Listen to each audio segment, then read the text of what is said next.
이 세상에서 사람들이 착하게 살아가야 할 이유가 있다고 한다면 무엇일까요? 자신이 처해 있는 사회가 착한 사람을 요구하고 있기 때문이기도 하고 또 인간답게 살아가야 하는 필요성이 있기 때문이기도 합니다. 비록 악하고 비뚤어진 세상에서 살아가지만 하나님께서 주신 그 인간 내면에 있는 선함이라는 그 품성이 이 사회를 아름답게 만들어갈 것이라는 일종의 기대의 심리가 있는 것이지요. 더 나아가 하나님을 믿고 죽음 이후에 있을 영원한 세상을 믿는 사람이라고 한다면 이 땅에서의 삶에 대한 평가를 받는다는 그 차원에서 볼 때 한 번뿐인 삶을 아무렇게나 살아가지는 않을 것입니다. 그런 점에서 볼 때 내세의 소망이 분명한 사람일수록 현실의 삶에 대한 의미 부여를 많이 하게 됩니다. 그래서 더 선한 영향력을 끼치는 삶을 살아가게 되는 것이지요. 흔한 말로 착하게 살아간 사람은 나중에 죽어서 천당에 간다 라는 소리를 하게 되는 것입니다. 오늘 말씀에 나온 것처럼 자기의 행위대로 심판을 받는 것이라고 한다면 우리는 분명히 이 땅에서의 삶에 대한 심판이 나중에 있을 것이라는 사실을 반드시 기억할 필요성이 있습니다. 자, 오늘 이야기는 흰 보좌 심판에 대한 묘사입니다. 이 마지막 심판으로 영원한 지옥의 벌과 영원한 생명의 부활로 들어갈 사람이 결정이 됩니다.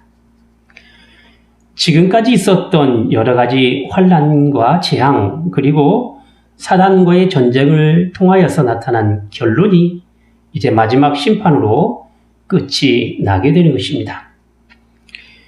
우리는 앞서 천년 왕국에 관한 이야기를 하면서 천년 왕국은 예수님의 재림 이후에 믿음의 사람들이 천년 동안 왕노릇하는 그런 기간을 의미하는 것이 아니라 그리스도의 복음을 통하여 교회를 이루며 또 복음의 능력으로 세상을 다스려 나가는 기간이라고 이야기를 했습니다. 그리고 세상 마지막이 되면 사단이 마지막 몸부림을 치면서 아마겟돈이라는 마지막 전쟁을 치르게 될 것인데 결국 그 전쟁을 끝으로 하나님의 심판이 나타나게 된다라는 것입니다. 그런 점에서 하나님의 심판이 이르기 전에 우리가 이 악한 세상에서 믿음의 선한 영향력을 드러내며 살아가야 된다는 것입니다. 왜냐하면 이것이 하나님의 마지막 심판의 기준이 되기 때문에 그렇습니다. 이제 오늘 본문을 통하여서 마지막 심판과 관련되어 하나님의 심판이 가지고 있는 특징을 크게 세 가지로 이야기를 해보도록 하겠습니다. 자, 우선 첫 번째로 11절 말씀을 함께 보도록 하겠습니다. 또 내가 크고 흰 보좌와 그 위에 앉으신 자를 보니 하늘과 땅이 그 앞에서 피하여 간데없더라 했습니다.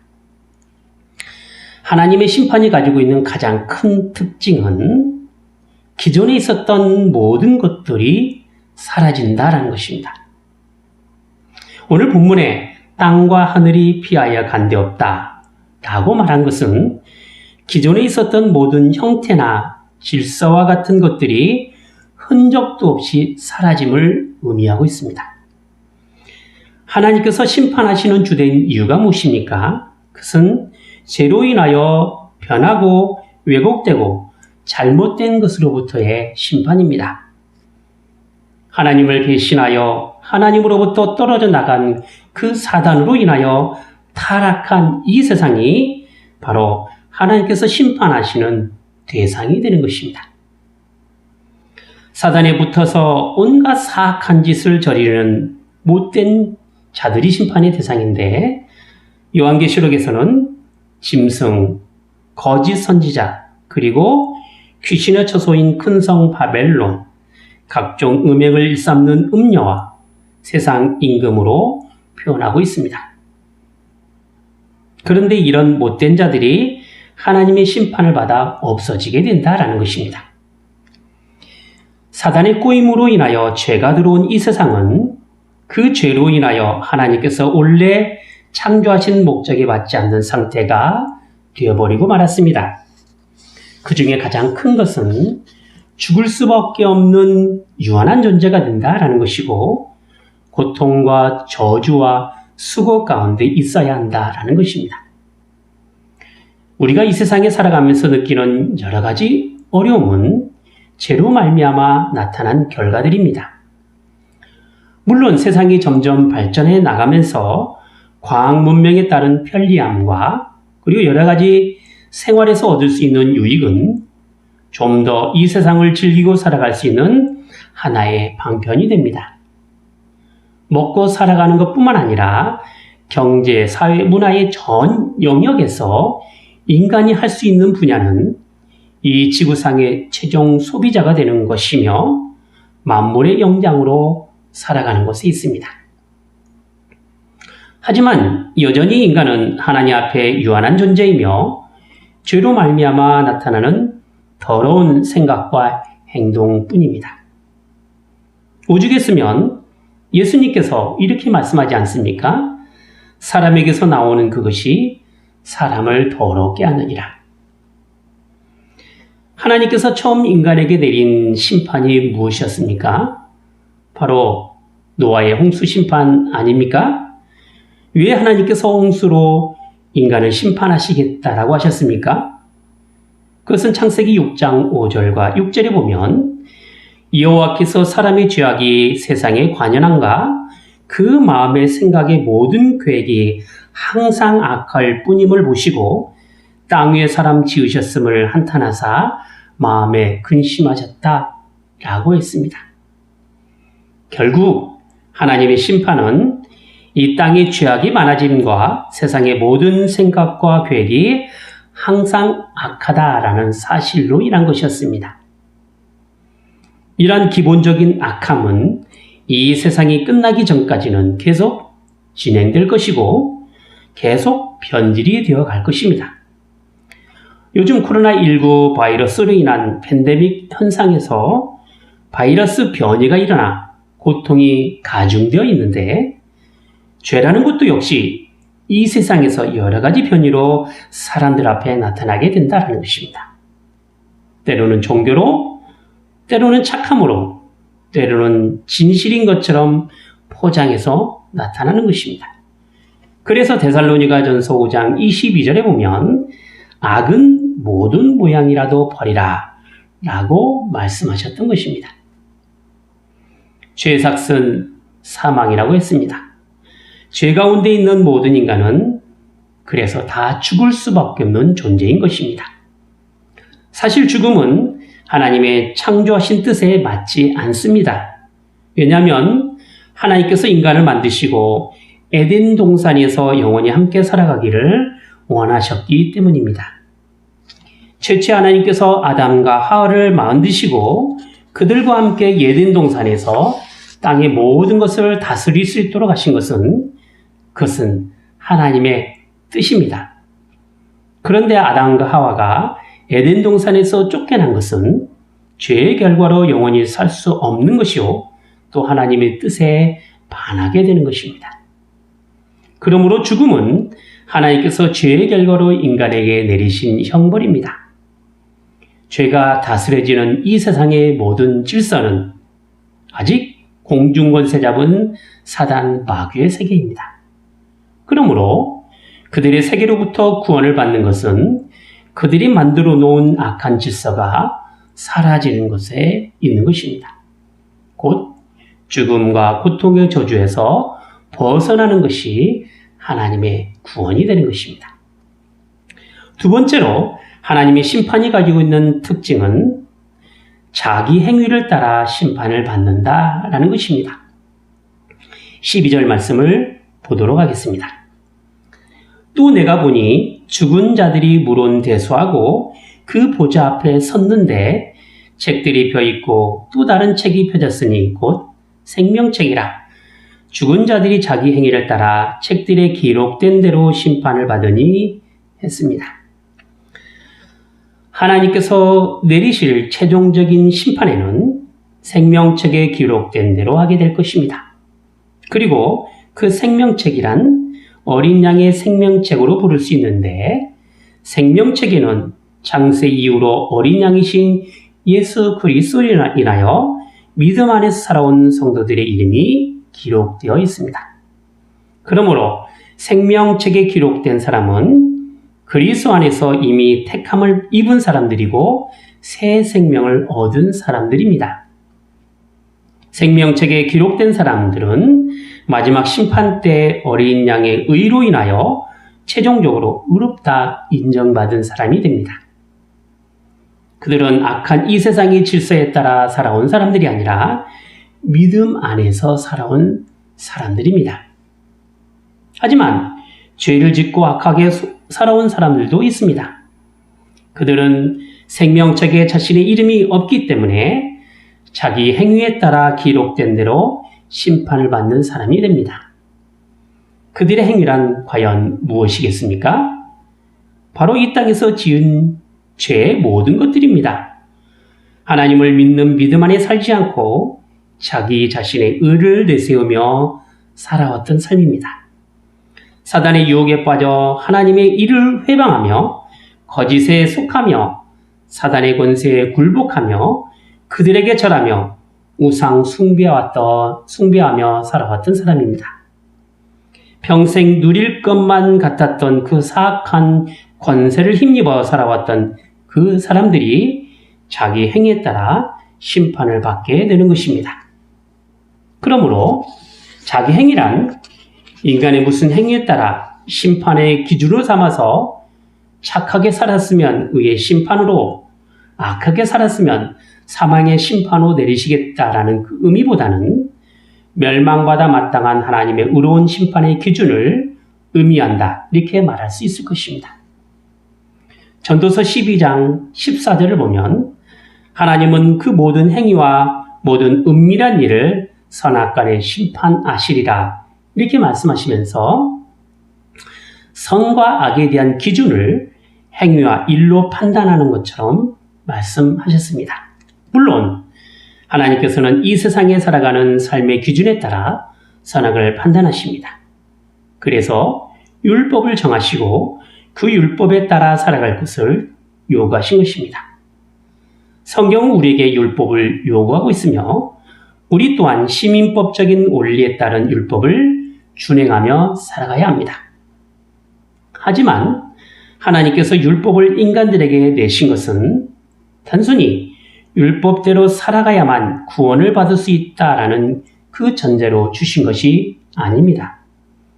오히려 하나님께서는 먼저 인간을 향한 구원을 약속하시고 그 구원의 대상이 되는 인간을 향하여 율법을 요구하신 것입니다.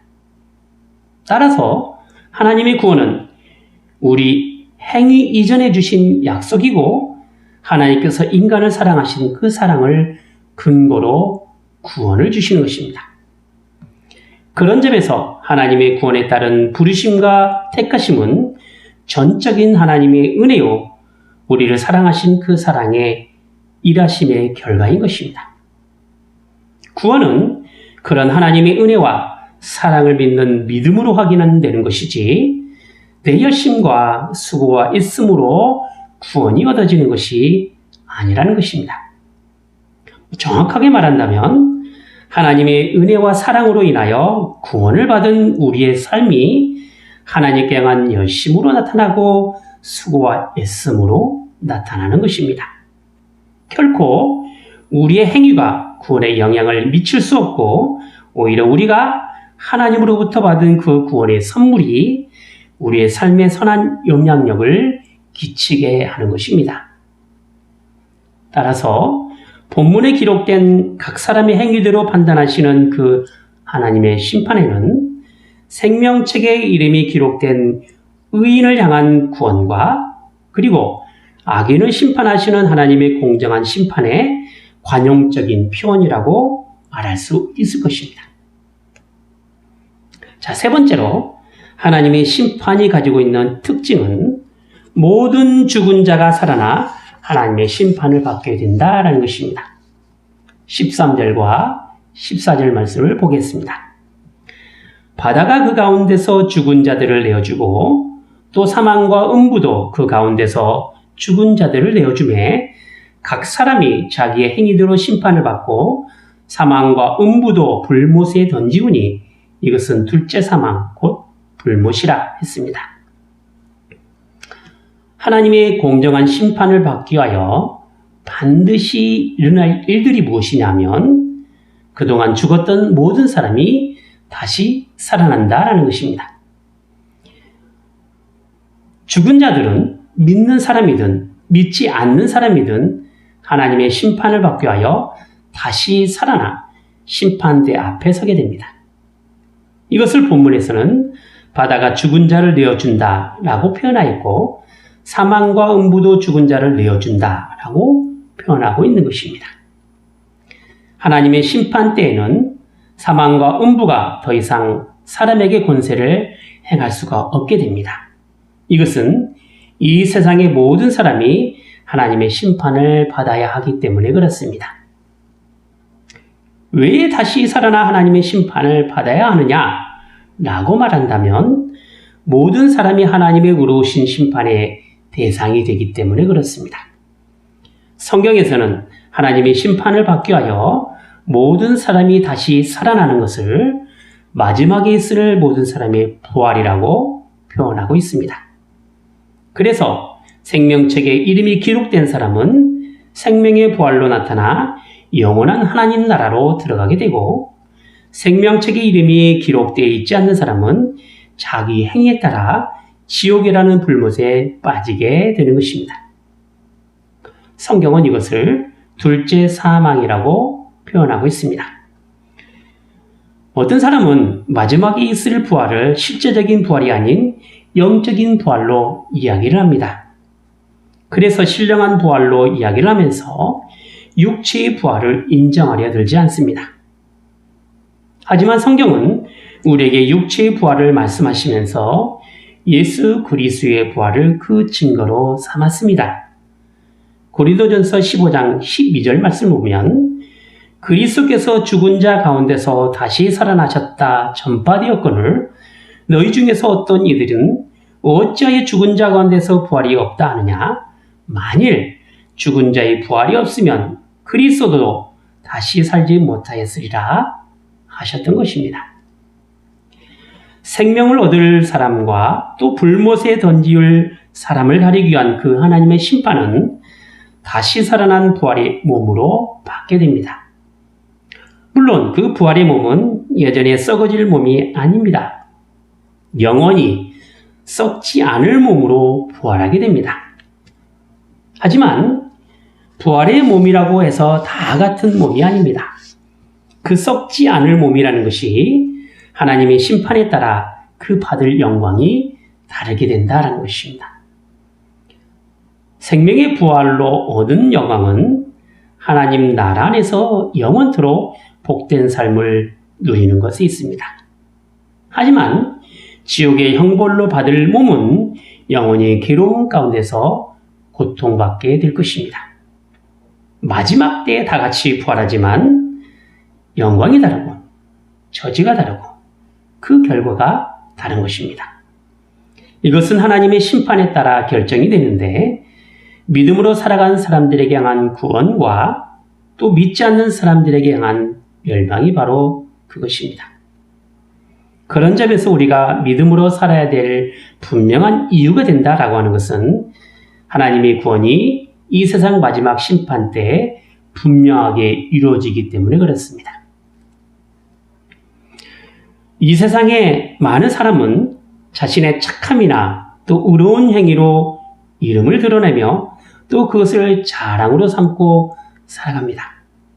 어쩌면 이것이 그 사람들에게는 이 세상을 살아가는 이유가 될 수도 있을 것입니다.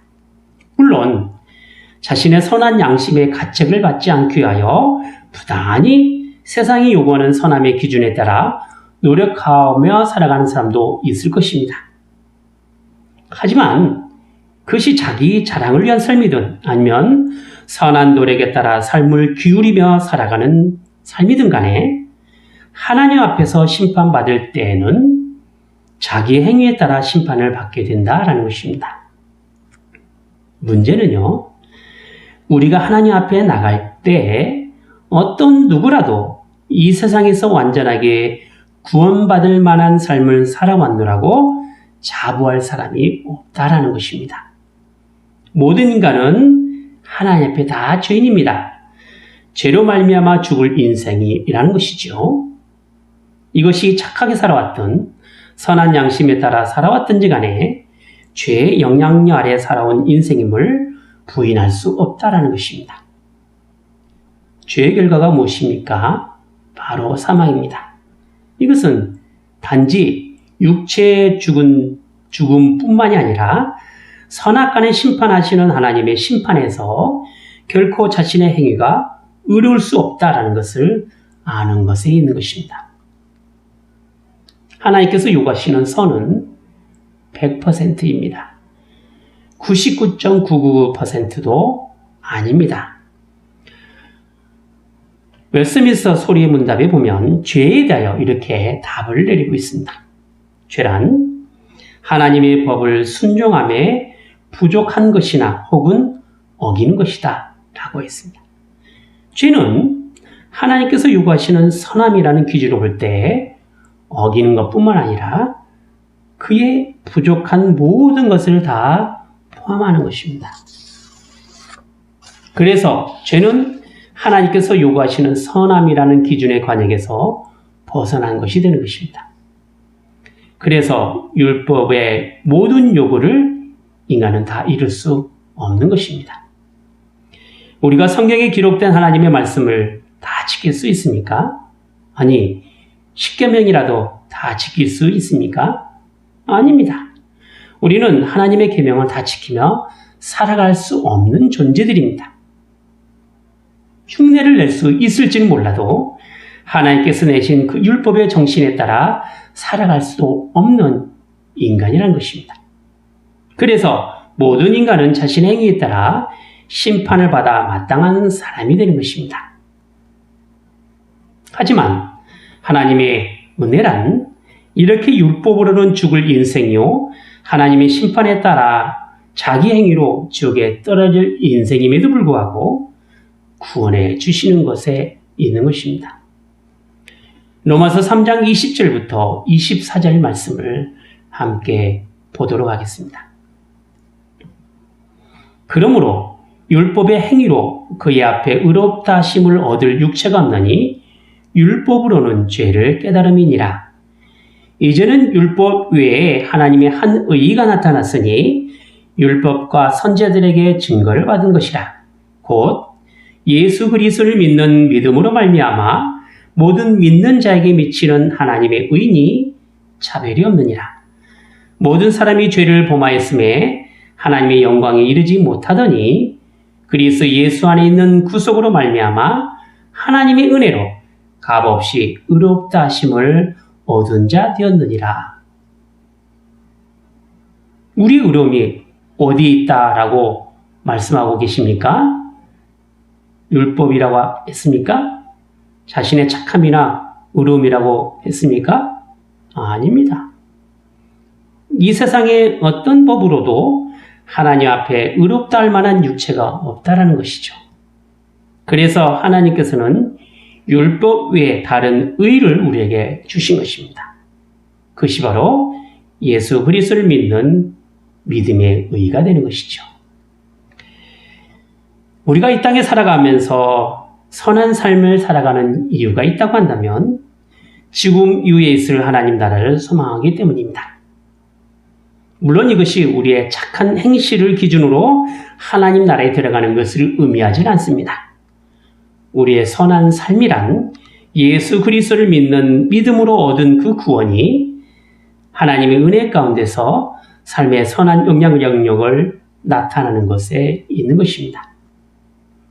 자기 행위에 따라 심판을 받는 사람이 아닌 이미 생명책에 이름이 기록된 사람으로 하나님 나라를 소망하는 것에 있습니다. 그래서 예수를 믿는 사람은 하나님 나라의 소망이 분명할수록 이 땅의 삶도 허투루 살아가지 않고 분명하게 믿음 가운데 살아갈 수가 있는 것입니다. 기도하겠습니다. 걸어가신 하나님 아버지, 하나님 나라에 대한 분명한 소망을 오늘 말씀을 통하여 알게 해주심을 감사드리옵나이다. 죄인을 향한 하나님의 심판은 하나님의 의로우심에 따른 죽음의 심판으로 분명히 나타나게 되옵나이다. 하오나 하나님께서는 당신의 구원을 예수 그리스도를 통하여 허락하시고 믿음으로 반응하는 모든 믿는 자에게 주셨사옵나이다. 이제 저희가 말씀을 통하여 깨달은 사실은 하나님의 심판이 믿는 저희에게는 구원이요, 믿지 않는 자들에게는 지옥으로 분명하게 나눠진다는 사실을 저희가 알사옵나이다.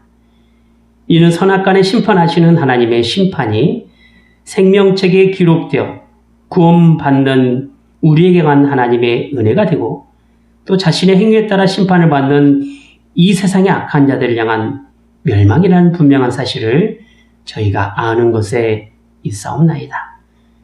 하오니 지금 이 땅에 살아가는 삶을 통하여 이미 얻은 구원의 풍성함을 저희가 누리며 살아갈 수 있는 저희 모두가 되게 하여 주시옵소서. 하나님 나라의 소망이 분명할수록 저희 삶이 믿음 안에서 하나님 나라를 경험하며 믿음의 선한 영향력을 나타내며 살아갈 수 있는 저희 모두가 되게 하여 주시옵소서. 주 예수 그리스도 이름으로 기도하옵나이다.